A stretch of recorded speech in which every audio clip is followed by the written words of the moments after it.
Bonjour à tous, j'espère que tout le monde va bien. On se retrouve aujourd'hui le 12 janvier 2023. Dans cette vidéo, on va voir l'analyse technique de BTC ainsi que les icônes intéressants. Et on va finir la vidéo par 2-3 news que je trouve pertinentes. On se retrouve directement sur Coin360. On peut voir avec un simple coup d'œil, toutes les cryptos sont dans le vert, la map est carrément verte aujourd'hui. On a BTC à 4, plus de 4%. 3,96, mais on est presque à 4%. ETH, plus de 4%, 4,65% aujourd'hui, donc une belle performance ETH. Il y a 2-3 cryptos dans le rouge, mais voilà, quasiment toutes les cryptos sont dans le vert aujourd'hui, ça fait vraiment plaisir.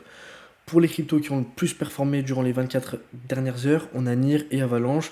Donc Avax, il y a eu une énorme news, donc il a pris plus de 30%, là c'est un peu baissé, mais il avait pris plus de 30, même 32%. Ce qui s'est passé, c'est qu'il y a eu une grosse news comme quoi Avax est associé à AWS de Amazon, ce qui a fait littéralement pump le cours de Avax d'un coup.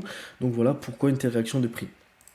Sur l'analyse technique de BTC maintenant, pour les moyennes mobiles exponentielles et les moyennes mobiles simples, de 1 jour à 5 minutes, on peut voir qu'on est presque tout dans le vert. On est vraiment bullish sur les moyennes mobiles simples et les moyennes mobiles exponentielles. On est juste bearish sur les moyennes mobiles exponentielles et moyennes mobiles simples 200 sur la vue un jour. Donc en gros, pour résumer, comme hier, hein, en vue long terme, plus long terme, on est bearish, mais sinon en plus court terme, on est bullish encore aujourd'hui sur BTC. Sur TradingView maintenant, pour l'analyse plus poussée de BTC, on peut voir la résistance 1 et c'est aussi la fin du nuage Ishimoku. C'est vraiment c'est la même résistance, la fin du nuage Ishimoku et la résistance que j'ai tracée moi. Donc c'est la résistance des 18 489 dollars. On va voir plus. Ouais, c'est ça, 18 495 plus précisément dollars. Donc c'est la même résistance que le jour précédent. On n'a toujours pas cassé donc cette résistance. Faire attention, je le répète, si on casse la résistance, pour moi c'est sûr et certain qu'on va aller chercher la résistance, la deuxième résistance. Pour le moment, on est encore dans le nuage Ishimoku en vue jour, donc ça reste quand même incertain, même si ça fait plusieurs jours là, ça fait 1, 2, 3, 4, 5 jours qu'on est dans le vert pour BTC. Attention quand même, on est dans le nuage. Moi, je regarde énormément le nuage Ishimoku, c'est un super indicateur que je traite depuis des années maintenant. Enfin, avec lequel je traite depuis des années maintenant, pardon. Donc, on va vraiment aller chercher la résistance 1, voir si on la casse ou pas. C'est possible qu'on aille la toucher et directement qu'on aille se faire rejeter. Donc attention, moi je vais pas prendre de position là-dessus. Je vais attendre une confirmation avec la résistance. On va voir maintenant les cryptos intéressants. Donc on a Latcoin. Latcoin, donc je vous ai mis la résistance ici. Donc on va être précis pour cette résistance. Elle est à 85,05. Donc elle est à 85 dollars. Un peu plus de 85, légèrement. C'est une résistance qui a dans le passé été très importante et là elle est également importante aujourd'hui. Donc pareil que BTC, là je prendrai pas de trade, attention, soit on va la toucher, on va se faire rejeter, soit on va la casser et là c'est direction to the moon pour Latcoin. Donc attention à cette résistance. Le nuage Ishimoku, on est carrément au-dessus, donc on est plutôt bullish en vue day sur Latcoin. Pour Avax, donc on l'a vu, hein, je vous l'ai dit, la news qui s'associe à Amazon. Donc l'énorme bougie, on peut voir ici un énorme bougie, ça faisait un moment. Et directement, on s'est fait rejeter. Et vous pouvez voir ici le nuage Ishimoku, sur la résistance du nuage Ishimoku. C'est juste incroyable. Je vous le dis que le nuage Ishimoku, c'est super puissant. Ça fait plusieurs fois que je vous le dis. Vous pouvez voir là la preuve en direct que le nuage est juste super performant. On avait touché la fin du nuage et directement on a cassé. Et là aujourd'hui, on est en train de prendre une sale bougie rouge. Voilà, donc après le pump, c'est normal qu'il y ait une correction, il y a un tel pump grâce à la news que maintenant le marché se fait corriger, c'est tout à fait normal.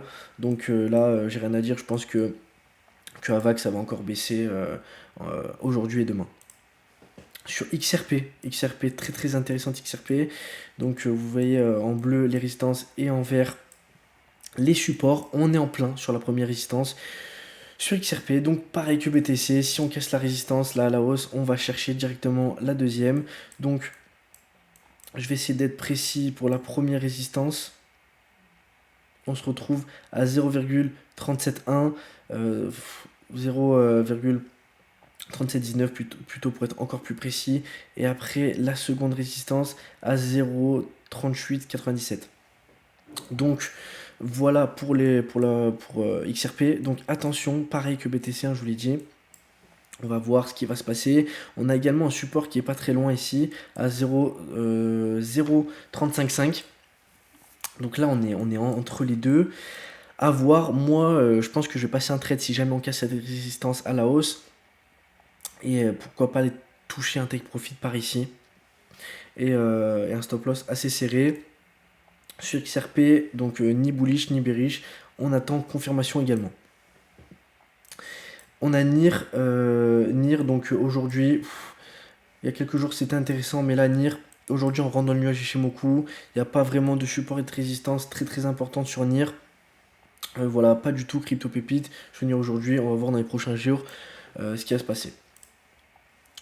Pour les news du jour, on a le géant de internet Wix, donc la plateforme e-commerce qui ajoute l'intégration CoinGate à son service de paiement. Donc les personnes pourront maintenant, quand ils passent une commande sur Wix, pourront payer en crypto. Donc n'importe quel site e-commerce de quelqu'un qui a créé une plateforme avec Wix pourra payer en crypto. Donc ça, c'est encore une fois, c'est génial. De plus en plus de gens vont se mettre au crypto. Si tout le monde s'y met, il y aura plus de gens qui vont essayer de s'informer, essayer de s'intéresser, etc. Donc c'est vraiment une super nouvelle. Et pour la deuxième nouvelle, on a Binance qui obtient l'approbation réglementaire en Suède. Donc il a reçu le feu vert, c'est bon. Pour la juridiction de l'Union européenne, le Binance, donc c'est la 7e. Donc voilà, si vous voulez en savoir plus sur tout ça, je vous mettrai les liens dans la description. Voilà, j'espère que la vidéo vous a plu. Si ça vous a plu, n'hésitez pas à vous abonner, à mettre un petit like, un petit commentaire. Et on se retrouve demain pour une prochaine vidéo. Ciao, ciao.